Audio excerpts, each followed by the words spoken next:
Muhtar Buğra, sen İpek yolunun başlanğanlığını şahit bulup kütüp aldın. 7. karar İpek yolu sadası programması Vujjun şirketinin tacirarlığında resmi başlanğanlığını öz küzün bilen köydün.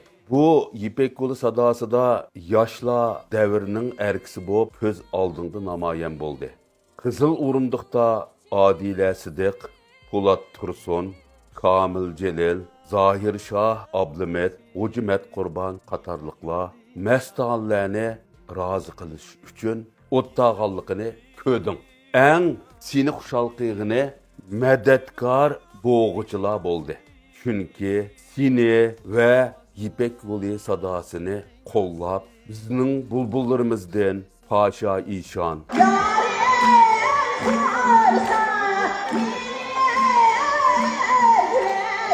Abdüz Şakir, Eğer tamaşayı çemen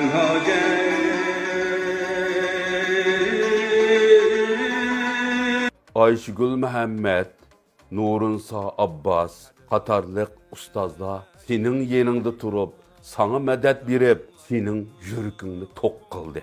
Sen ustazlardan pəxirlendin. Demek, senin etrafındaki İpek yolu sadasını işləyətqan xadimlar pəxirlendi, hem salam dənla degen naqşığı gör boldu.